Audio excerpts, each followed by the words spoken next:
ผู้ใดอยู่เบาแล้วก็อยู่ง่ายผู้ใดยังหนักอยู่ก็ยังยากอยู่แต่ก็ให้ภาคเพียรเอา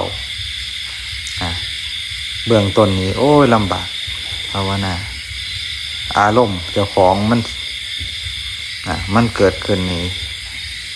มันก็มักสิตามอารมณ์เฮากับเบิ่งมันพยายามอดทนต่อมันฝึกฝืนคันฝืนบ่ได้อีหลีมันผิดก็แก้ไขใหม่ในวงการภาวนานี่คันยังบ่ทันได้ผลความผิดพลาดเป็นเรื่องปกติ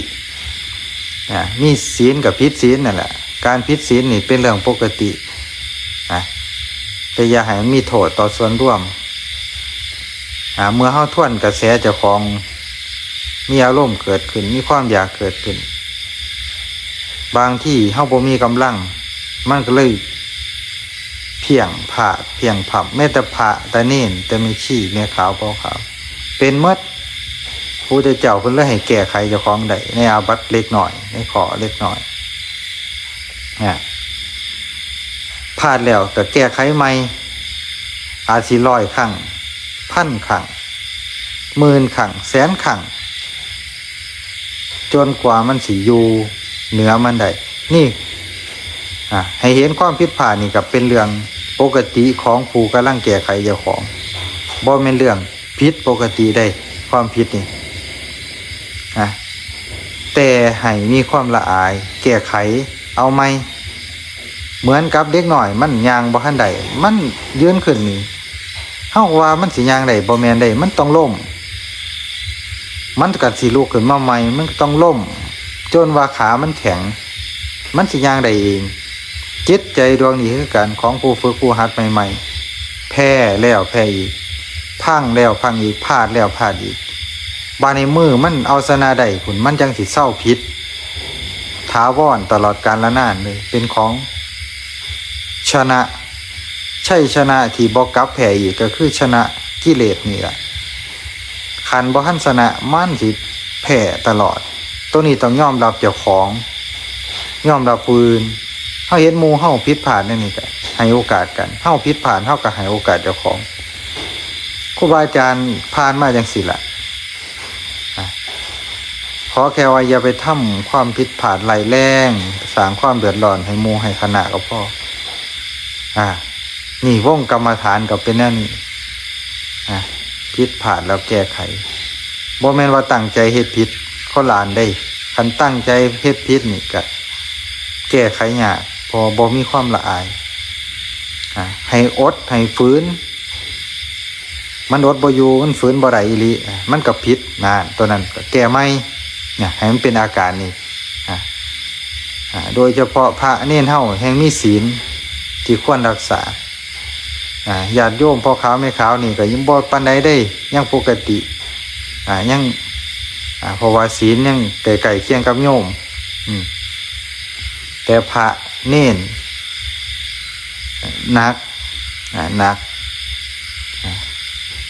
พ่อขาวแม่ขาวนี่ล่วงละเมิดศีลนี่เรื่องของกามนี่ก็ยังเป็นพ่อขาวแม่ขาวใดคือเก่าอารัธนาศีลใหม่ก็แล้วแต่พาเน้นเฮาขันไปเรื่องของกามนี่คันมันผาดพังมากคือเบิดเลยหมดสิทธิ์เลยมันเลยหนักกว่าโยมเห็นบ่ความเป็นพระเป็นสงฆ์นี่จะแม่นมันยากได้คันบ่เอาเจ้าของอีหลีคันบ่อยากได้ดีอีหลีผ่านมากก็เสียเลยไม่ออกศีล5แม่ขาวพ่อขาวแม่ซี่ศีล8ก็พอต่อศีลได้ต่อศีลได้แต่ว่าเน้นมาเนี่ยก็เน้นกับต่อได้คือกันแต่ว่าก็อย่าถึงขั้นไปยุ่งเกี่ยวกับกามนี่เป็นอันตรายต่อการประพฤติพรหมจรรย์ผู้ใดอยู่เหนือกามใดจังสิออกบวชได้อย่างสบายใจบ่สั่นก็มีโอกาสซื้อไปคือคนอื่นนั่นล่ะเป็นหยังคือบวชแล้วซึกเฒ่าปานใดก็ซึกอยู่เพราะว่าฆ่ากามนี่ล่ะทำลายพระทำลายสงฆ์อย่างอยู่เหนือมันบ่ได้ต้องฮู้จักอดจักทน มีความละอายว่าเฮาอยู่ในเพศของนักบวชเฮาอยู่ในเพศของนักบวชคันเฮาเฮ็ดจังซั่นเป็นการทำลายเจ้าของอยากเฮ็ดจังได๋ก็อดเอาความละอายใจนี่แหละสิเป็นเครื่องมือในการชำระกิเลสคันบ่มีความละอายก็เสียหายหมดผู้ใดก็ได้ผู้ใดมีความละอายนี่แม้สิอยู่ในที่ลับมันกับบ่อยากเฮ็ดได้ความชั่วมันอยากอายเจ้าของอยากอายผีสางเทวดาให้มีความละอาย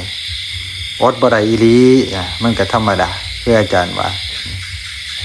บ่แม่นว่าเฮ็ดผิดพลาดไปแล้วก็ว่าโอ้ยจะแม่นเจ้าของบ่ดีอยู่บ่ได้แล้วบ่แม่นแก้ไขได้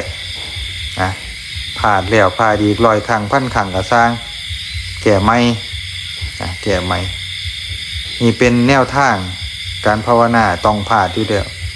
ต้องพลาดมื้อใดเฮายกจิตยกใจได้มื้อนั้นสิอยู่เหนือความผิดพลาดเป็นอิสระจากกิเลสตอนนี้กิเลสเป็นของหนักแล้วการแก้ไขได้กิเลสเป็นของเบาอยากเตะมันถิ่มย่างได้ก็ได้ความรู้สึกนึกคิดเกิดขึ้นมานี่เตะมันคือลูกบอลนี่